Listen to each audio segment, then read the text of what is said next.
अभिभावकों को, शिक्षकों का मेरा प्रणाम। मैं डॉक्टर गजेंद्र सिंह शेखावत मोता महाविद्यालय से आपके लिए ऑनलाइन क्लास शुरू कर रहा हूँ।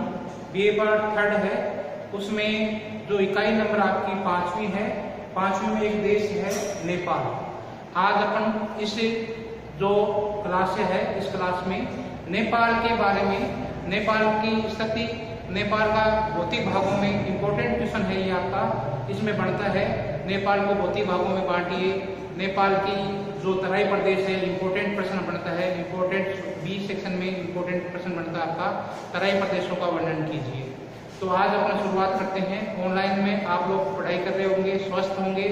आप लोग जो स्वास्थ्य का ध्यान रखें कोविड महामारी के कारण से, और आप लोग मन से पढ़ाई करें और ऑनलाइन क्लास में मेरा साथ दें। शुरुआत करते हैं नेपाल की। नेपाल आपका इकाई 5वीं में है। 5वीं में एक नेपाल है, एक श्रीलंका है, एक बांग्लादेश है। आज अपन नेपाल के बारे में है। तो नेपाल हिमालय की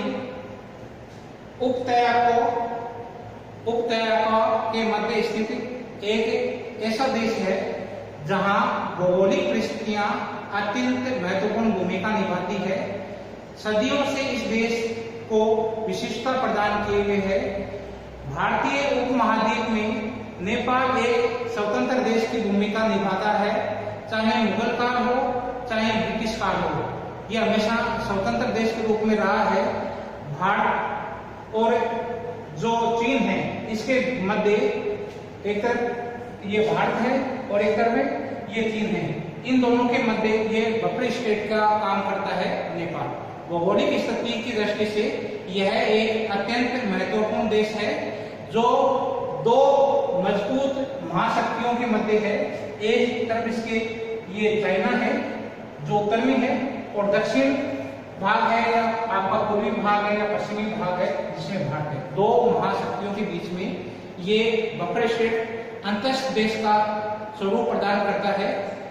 जो आपका ये नेपाल है, नेपाल का यदि अपन स्थिति और विस्तार की दृष्टि से देखें तो नेपाल है, इसका विस्तार 26 डिग्री 20 मिनट से लेकर 30 डिग्री 10 मिनट। विस्तार की दृष्टि से देखें तो आपका ये नेपाल है। नेपाल 26 डिग्री आपका उत्तरी अक्षांश से लेकर जो 26 डिग्री उत्तरी अक्षांश है, इसके मध्य इसका जो विस्तार है, उत्तर से दक्षिण में जो विस्तार है इसका, वो आपका विस्तार है।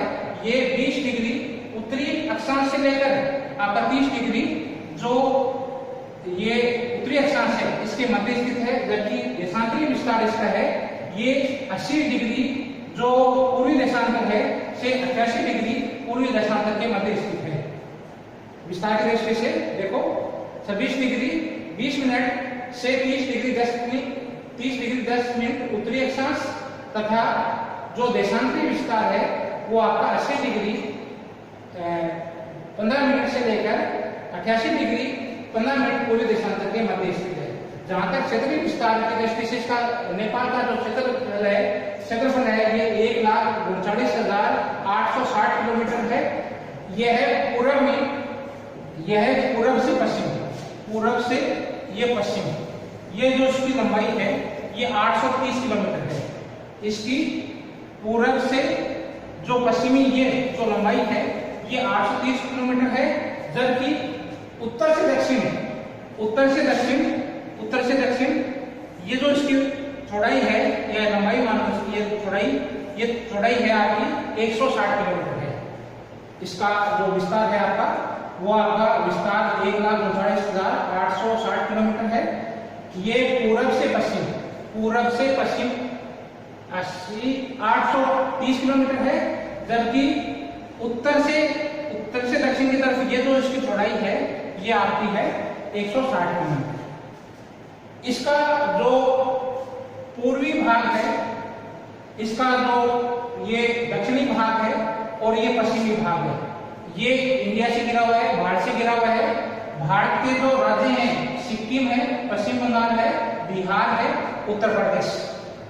सिक्किम इसके पूर्वी भाग, इसका जो नेपाल का जो पूर्वी भाग है वो आपको भारत है। भारत में भी जो राज्य हैं सिक्किम और वेस्ट बंगाल लगती है इसमें। और इसका जो दक्षिणी भाग है इसमें बिहार और उत्तर प्रदेश, जबकि जो इसका ये पश्चिमी भाग है, पश्चिमी भाग में इसके आगे ये उत्तर प्रदेश लगता है, भारत का भाग लगता है और भारत में उत्तर प्रदेश का भाग लगता है। इस प्रकार से तीन ओर से मतलब पूर्व से, दक्षिण से और पश्चिम से ये भारतीय राज्यों से घिरा हुआ है, भारत से घिरा हुआ है। जबकि उत्तर में इसके चीन, चाइना पड़ता है। ये भाग वाला भाग है, ये ऊपर वाला भाग, उत्तर वाला भाग है, इसमें चाइना स्थित है। नेपाल आपका चीन और भारत के मध्य जो एक तरफ इसके नेपाल के ये वाला भाग है, गंगा का मैदान है इसमें। ये वाला भाग है उत्तर प्रदेश से बिहार है, ये गंगा का मैदान है। और जो चीन वाली साइड है, उत्तर की साइड वाला भाग है, ये पूरा वाला भाग है, ये वाला भाग है, ये हिमालय प्रदेश है। तो नेपाल है वो एक तरफ मैदानी भाग है, गंगा के मैदानी भाग है, और दूसरी तरफ इसके क्या है, इसमें चीन जो हिमालय क्षेत्र है उनके मध्य स्थित एक देश है। नेपाल का जो आपका 75% भाग है ये पर्वतों से घिरा हुआ है। और क्षेत्रफल की दृष्टि से इसका जो स्थान है वो विश्व में 88वां स्थान है। यह 88वां बड़ा देश है, नेपाल है। इसका यदि अपन भौगोलिक दृष्टि से देखें, ऊंचाई की दृष्टि से देखें, तो नेपाल है उसका 75% भाग है ये पर्वतों से घिरा है, जिसकी ऊंचाई है, इन पर्वतों की ऊंचाई है, नेपाल में 75% भाग की ऊंचाई है ये आपकी 3000 मीटर से अधिक ऊंचाई है, जिसमें से 15% भाग है ये सदैव हिमाच्छादित रहता है, बर्फ से ढका रहता है। जबकि जो शेष भाग है आपका है, शेष भाग नदी घाटी बेसिन में या मैदानी भाग है। इसको मुख्य रूप से यदि नेपाल को भौतिक भागों में बांटे, अब क्वेश्चन आपका स्टार्ट हो जाता है, इंपॉर्टेंट क्वेश्चन है। नेपाल को भौतिक भागों में बांटिए। नेपाल के जो ऊंचाई की दृष्टि से या भौतिक भाग है नेपाल के, ऊंचाई की दृष्टि से नेपाल को बांटिए या भौतिक भागों में बांटिए नेपाल को। तो नेपाल को मुख्य रूप से तो पर्वतीय भाग है नेपाल का 75% भाग है, और बाकी का भाग क्या आएगा, नदी बेसिन या आपका मैदानी भाग है। तो इसको दक्षिण से उत्तर की तरफ, मतलब यहाँ से उत्तर की तरफ चलेंगे, यहाँ से उत्तर की तरफ चलेंगे, यहाँ से उत्तर की तरफ चलेंगे, यहाँ से उत्तर की तरफ चलेंगे, तो ये दक्षिणी भाग है। यहाँ दक्षिण से लेकर उत्तर की तरफ इसको 4 भागों में बांट दिया जाता है। नेपाल को 4 भागों में बांटा जाता है, ऊंचाई की दृष्टि से या भौतिक भाग की दृष्टि से। ये भाग है आपका, ये नेपाल का दक्षिणी भाग है, और ये ऊपर वाला भाग है ये नेपाल का क्या है, उत्तरी भाग है। नेपाल को दक्षिण से उत्तर की तरफ 4 भागों में बांटते हैं। 4 भाग कौन कौन से हो गए इसके, जो बिल्कुल नेपाल का दक्षिणी भाग है, ये वाला भाग है जो है दक्षिण का भाग है, ये भाग कहलाता है आपका जो तराई प्रदेश। तराई प्रदेश से अपन और उत्तर की तरफ चलते हैं तो महाभारत लेक, और उससे उत्तर की तरफ चलते हैं मध्यवर्ती प्रदेश आएगा, और उसके बाद में चलेंगे महाभारत आपका महान हिमालय प्रदेश आएगा। तो ये नेपाल को 4 भाग हो गए मुख्य रूप से। जो उसका नेपाल का दक्षिणी भाग है, नेपाल का दक्षिणी भाग तराई प्रदेश कहलाता है। उससे उत्तर की तरफ चलते हैं तो आपका जो महाभारत लेक प्रदेश आता है। उससे उत्तर में चलेंगे, आगे तक चलेंगे, ये वाला भाग है ये आपका मध्यवर्ती भाग तक चलते हैं, और बिल्कुल अपन उत्तर की तरफ चलेंगे, ये वाला जो भाग है, ये वाला भाग है, ये पूरा भाग है, ये वाला पूरा भाग है, ये आपका कहलाता है इसमें पर्वतीय प्रदेश या जो महान हिमालय प्रदेश। इस प्रकार से जो दक्षिण से उत्तर की तरफ जो नेपाल है उसको 4 भागों में बांटा गया है, तराई प्रदेश, महाभारत लेक, मध्यवर्ती प्रदेश और महान हिमालय प्रदेश। अब इसमें आपका पहला जो प्रदेश है तराई प्रदेश नेपाल के, तराई प्रदेश है ये नेपाल के दक्षिण से, ये नेपाल के क्या है, ये वाला भाग है, ये नेपाल के दक्षिण में, और ये जो आपका उत्तर प्रदेश वाला भाग है, बिहार वाला है, ये गंगा का मैदान है, इनके मध्य में स्थित है। तराई प्रदेश नेपाल के दक्षिण में, गंगा के मैदान के उत्तर में स्थित है। ये यहाँ पर कौन सा है, ये तो यहाँ पर ये जो प्रदेश है नेपाल का कौन सा भाग हो गया, दक्षिणी भाग हो गया, और ये भारत का ये जो ये मैदान है इसको कहते हैं गंगा का मैदान, और गंगा का मैदान का कौन सा भाग हो गया, उत्तरी भाग हो गया। जो ये वाला भाग है ये क्या भाग हो गया, ये वाला भाग और ये वाला भाग, इसके बीच में ये वाला जो है ये तराई प्रदेश कहलाता है। नेपाल का दक्षिणी भाग है जो, और जो आपका क्या है गंगा का मैदान है, गंगा का मैदान का उत्तरी भाग, इसके मध्य में ये स्थित है, ये वाला भाग है, ये कहलाता है तराई का प्रदेश, तराई का मैदान या तराई प्रदेश। तराई प्रदेश है नेपाल के दक्षिण में और जो गंगा के मैदान है उसके उत्तर में स्थित है। इस प्रदेश का ढाल साधारण है, इस प्रदेश का ढाल आपका साधारण होगा और इसका ढाल है ये गंगा के मैदान की तरफ, इस तरफ इसका ढाल है, ये इस तरफ है, गंगा के जो मैदान है उसकी तरफ इसका जो ढाल है वो साधारण है और गंगा की घाटी की तरफ इसका ढाल है। इसका उत्तरी भाग है, ढाल तो उसका कैसा है, ढाल तो है इसका साधारण तथा गंगा के मैदान में, गंगा के मैदान, ये तो इसका ढाल है। जो इसका तराई प्रदेश का जो दक्षिणी भाग है, तराई प्रदेश का जो भाग है दक्षिणी भाग है और उत्तरी भाग है, दो भागों में बांटेंगे इस तराई प्रदेश को। तराई प्रदेश का जो उत्तरी भाग है वो भावर कहलाता है,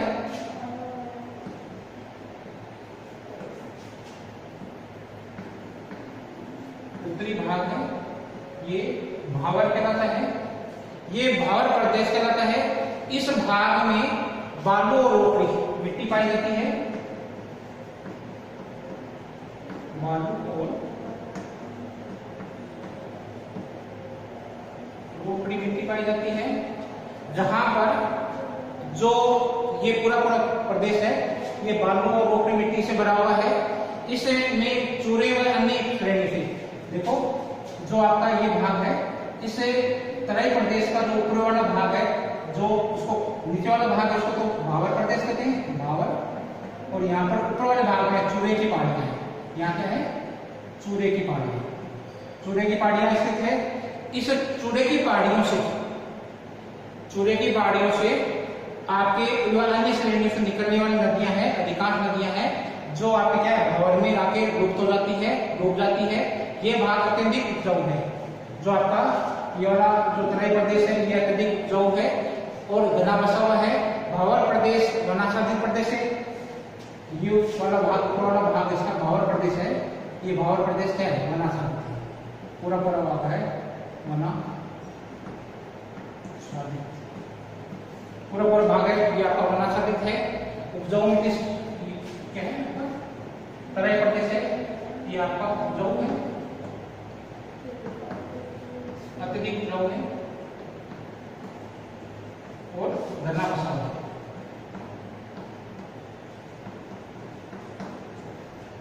यहाँ की मिट्टी है वो बालू है और खड़िया है, उपजाऊ मिट्टी है।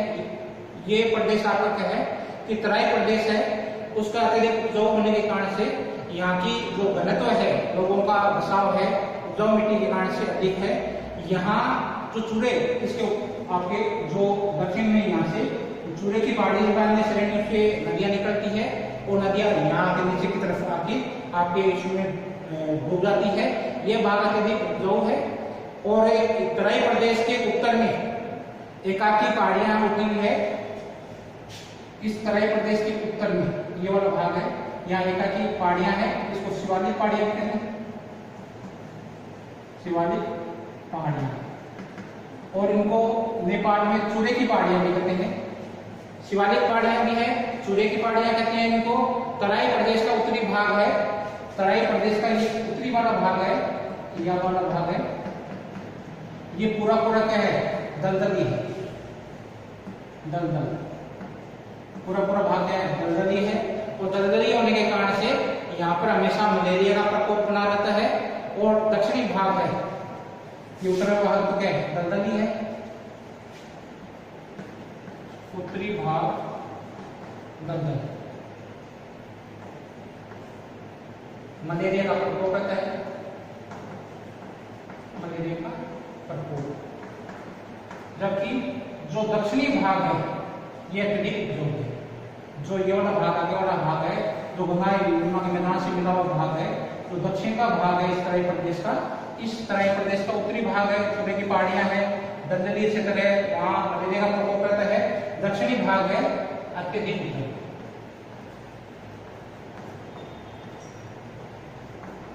अत्यधिक उपजाऊ है। इस प्रकार से तराई प्रदेश में दो भाग है, चूरे की पहाड़ी और चूरे पहाड़ी का दक्षिण वाला भाग।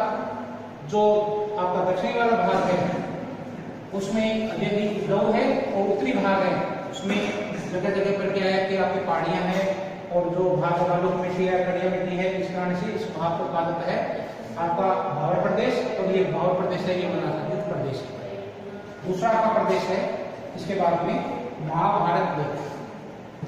महाभारत लेख में चूरे की पहाड़ी के उत्तर में, चूरे की पहाड़ी है, आपको ये बताइए चूरे की पहाड़ी है। चूरे की पहाड़ी यहाँ पर जो इसका आपको क्या है, तराई प्रदेश का जो उत्तरी भाग है चूरे की पहाड़ी, ये वाला भाग है, इसके आगे ऊपर वाला भाग है चूरे की पहाड़ी है। चूरे की पहाड़ी के उत्तर में महाभारत लेख पर्वतीय भाग है।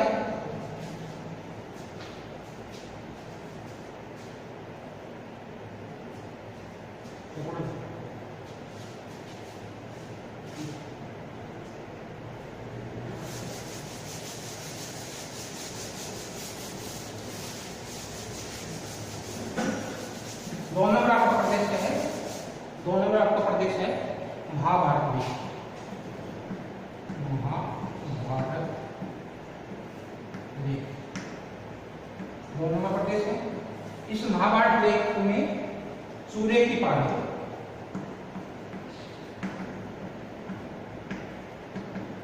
चूरे की पहाड़ियां हैं जो आपकी ये इससे लेकर जो आपके उत्तर की तरफ, उत्तर में जो पहाड़ियां हैं वो महाभारत लेख पहाड़ियां हैं, महाभारत लेख पहाड़ियां हैं। ये ऊपर वाला भाग है, ये महाभारत लेख पहाड़ियां पाई जाती है। इसकी जो ऊंचाई है, ऊंचाई है इसकी वो 1300 मीटर से लेकर 3000 मीटर के मध्य पाई जाती है। अत्यधिक जटिल पहाड़ियां हैं ये अत्यधिक जटिल पहाड़ियां हैं, मोरदार पर्वतीय पहाड़ियां हैं, जहां महाभारत लेख और चूरे की सिलसिलेवार जो पहाड़ियां हैं वो अलग अलग होती है। यहाँ घाटियों को दून कहा जाता है, घाटी हैं, घाटियों को क्या कहा जाता है, दून कहा जाता है। यहाँ जो महाभारत लेख है, इन महाभारत लेखों में घाटियां पाई जाती है। घाटियों को आपको दून कहा जाता है या आंतरिक तराई।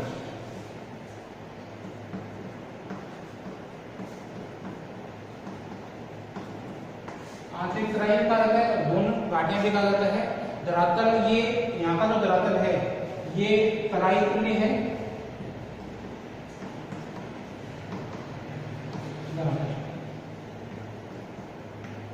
धरातल यहाँ का तराई तुल्य है। यहाँ डग, देवपुरी, नवलपुर, चितवन में जो दून घाटियों का विस्तार है कहाँ है, डग, देवपुरी, नवलपुर, चितवन।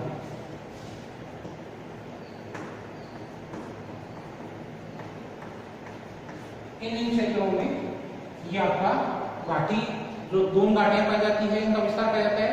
इसमें नेपाल और भारतीय सीमा चूरे की पहाड़ी से अलग होती है। भारत और नेपाल की जो सीमा है वो चूरी पहाड़ियों द्वारा निर्धारित होती है। इन घाटियों के विकास में चूरे के सिलसिलेवार वो पहाड़ियां हैं, और जो पूर्व से पश्चिम की ओर प्रवाहित होने वाली जो नदियां हैं वो आपके क्या है, अनुबंध घाटियों का विकास करती है। अनुबंध घाटियां कौन सी है, जो चूरे की पहाड़ी से जो नदियां निकलेगी, चूरे की पहाड़ी से नदियां निकलने के बाद में पूर्व से पश्चिम की ओर प्रवाहित होती है। यहाँ चूरे की पहाड़ी से नदियां निकलेगी, नदियां निकलने के बाद में क्या है, पूर्व से पश्चिम की ओर प्रवाहित होने वाली नदियां हैं जो आपके अलग अलग घाटियों का निर्माण करती है। इन घाटियों में जोधपुर, सुखदेव, सुरखेत, मारियम, कमला, तिरुजुगा, ककई घाटियों का विकास होता है। तीसरा आपका प्रदेश है नेपाल का जो भौतिक प्रदेश है ऊंचाई की दृष्टि से तीसरा भाग है, ये आपका है मध्यवर्ती प्रदेश। मध्यवर्ती प्रदेश आपका है जिसके एक ओर आपका क्या है, इसमें महाभारत प्लेन है, इसके दक्षिणी वाला भाग है ये महाभारत प्लेन है, और इसके उत्तर में क्या है आपका हिमालय पर्वतीय क्षेत्र है। ये प्रदेश मध्यवर्ती भाग है, किस चीज के मध्य हो गया, एक तरफ तो इसके क्या महाभारत प्लेन, दक्षिण में इसके महाभारत प्लेन, और उत्तर में क्या हो गया महान हिमालय प्रदेश। उत्तर में महान हिमालय प्रदेश और दक्षिण में इसके है आपका महाभारत प्लेन। इसके मध्य स्थित जो प्रदेश है वो आपका कहलाता है मध्यवर्ती प्रदेश। यह प्रदेश आपका है, इसकी चौड़ाई है ये 90 किलोमीटर है, और इसकी जो लंबाई है 60 से 100 किलोमीटर इसकी लंबा है, मतलब चौड़ाई इसकी है ये 90 किलोमीटर है, ये 20 का जो भाग है 90 मीटर चौड़ा है, और इसकी जो लंबाई है आपकी 60 किलोमीटर से लेकर 100 किलोमीटर तक की लंबाई है। ऊंचाई की दृष्टि से देखा जाए तो ये 250 आपका 2050 से लेकर 4550 मतलब 2500 आपका मीटर से लेकर 4550 मीटर ऊंचा है, और ऊंचाई है इसकी। और ये भाग आपके इसमें जगह जगह पर घाटियां पाई जाती है, घाटियां आपकी है ये 600 से लेकर 2000 मीटर की ऊंचाई वाली घाटियां पाई जाती है। इस प्रदेश में जो ये आपका मध्यवर्ती प्रदेश है, ये आपका किस चीज के बीच में बताया आपको, जो दक्षिण वाला भाग है ये आपका महाभारत प्लेन है, उत्तर में महान हिमालय प्रदेश है। इन जो मध्यवर्ती भाग है ये हिमालय के निम्न जो श्रेणियां हैं, यहाँ पर हिमालय की जो निम्न श्रेणियां पाई जाती है, जो हमेशा क्या है हिमाच्छादित रहती है, जो ऊंचाइयां हमेशा क्या है कि जो यहाँ की ऊंचाइयां पर्वतों श्रेणी की ऊंचाई है ये हमेशा हिमाच्छादित बर्फ से ढकी रहती है, हिमाच्छादित ग्रहण की हुई होती है। काठमांडू घाटी और आपका क्या है पोखरा घाटी इसी क्षेत्र में स्थित है। जो पहाड़ी क्षेत्र है इस क्षेत्र को क्या है कि ये पूरा पहाड़ी क्षेत्र है, इस प्रदेश को मध्यवर्ती भाग को क्या कहा जाता है, पहाड़ी प्रदेश भी कहा जाता है। और इस पहाड़ी प्रदेश या मध्यवर्ती भाग में एक इंपॉर्टेंट घाटी है काठमांडू की घाटी। ये काठमांडू की घाटी है, ये 24 किलोमीटर आपकी लंबाई में है और 11 किलोमीटर चौड़ाई में स्थित है। इसमें मुख्य रूप से आपकी क्या है कि घाटियां हैं, पूरा भाग पर्वतीय है, जहां कहीं भी इसको प्लेन क्षेत्र मिलता है, समतल क्षेत्र मिलता है, वहां घाटियां हैं। और घाटियों में मुख्य रूप से दो घाटियां यहाँ पर है, काठमांडू घाटी और पोखरा घाटी मध्यवर्ती क्षेत्र में स्थित है। समतल बेसिन क्षेत्र है ये पूरा आपका काठमांडू घाटी और पोखरा घाटी है, समतल बेसिन क्षेत्र है। इसका निर्माण आपका है वो नदियों द्वारा और हिमनदियों द्वारा, हिमानी जो मिट्टियां हैं इनका तलछट है, इन तलछट से इनका निर्माण हुआ है। यह क्षेत्र प्लेस्टोसीन का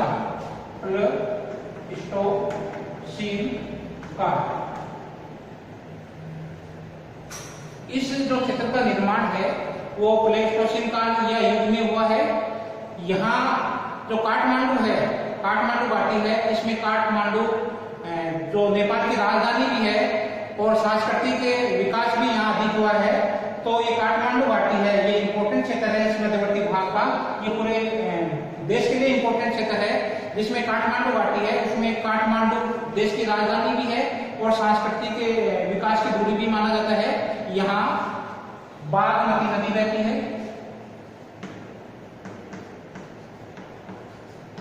इस काठमांडू घाटी में बागमती नदी बहती है। यहाँ विश्व प्रसिद्ध पशुपतिनाथ का मंदिर स्थित है और बागमती नदी है इसको स्पर्श करती है। बागमती नदी है ये आपका पशुपतिनाथ मंदिर, ये आपका काठमांडू घाटी में स्थित है और बागमती नदी है इसके किनारे स्थित है। बागमती नदी है ये काठमांडू घाटी में बहती है, काफी इंपॉर्टेंट रखती है ये बागमती नदी। काठमांडू जो मिट्टी आपकी काठमांडू घाटी में प्लेन क्षेत्र है, समतल क्षेत्र है।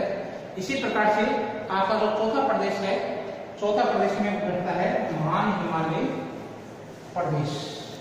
नेपाल का चौथा प्रदेश है आपका महान हिमालय प्रदेश। महान हिमालय प्रदेश है, ये नेपाल का उत्तरी भाग है। लास्ट ये वाला जो भाग है, चीन वाला भाग, चीन के जो पीछे वाला भाग है, दक्षिण वाला भाग है, ये वाला भाग है, ये जो पूरा भाग है, ये भाग कहलाता है आपका महान हिमालय प्रदेश। ये नेपाल का उत्तरी भाग है, जो अभी भी जो अप्रवेश्य है, ये क्षेत्र पूरा पूरा क्या है, अप्रवेश्य, पूरा पूरा भाग अप्रवेश्य है।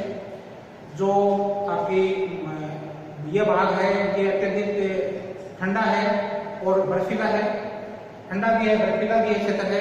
ऊंची चोटियां पाई जाती है, गहरे आपके ढाल पाए जाते हैं, गहरे गहरे संकरी घाटियां पाई जाती है। क्या विशेषता इसकी? चोटी, ऊंची चोटियां पाई जाती हैं,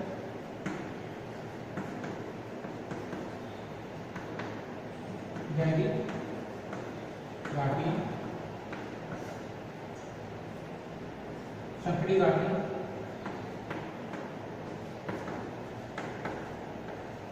इस क्षेत्र में मुख्य रूप से मिलती है। बर्फीला क्षेत्र है, सघन क्षेत्र आपका बर्फीला क्षेत्र, ठंडा क्षेत्र है,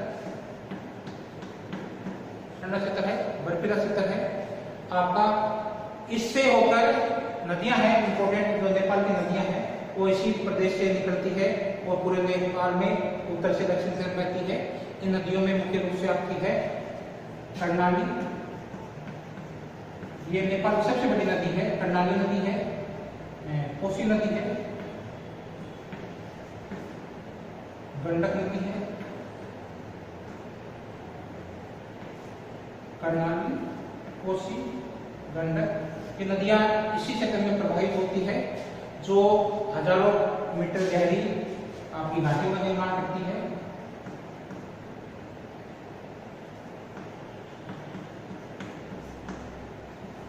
गहरी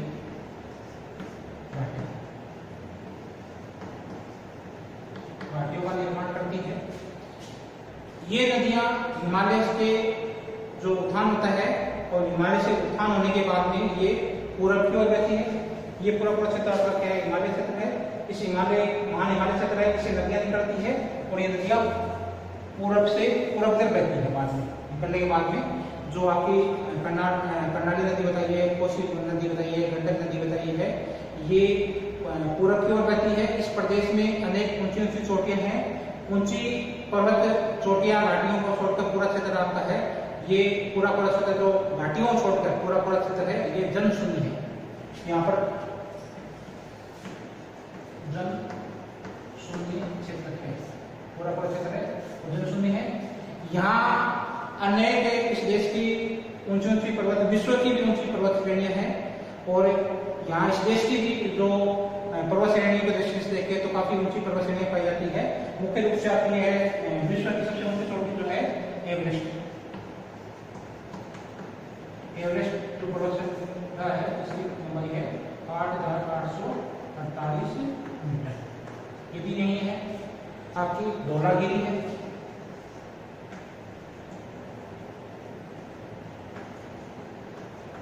धौलागिरी की ऊंचाई है 8,507 मीटर है।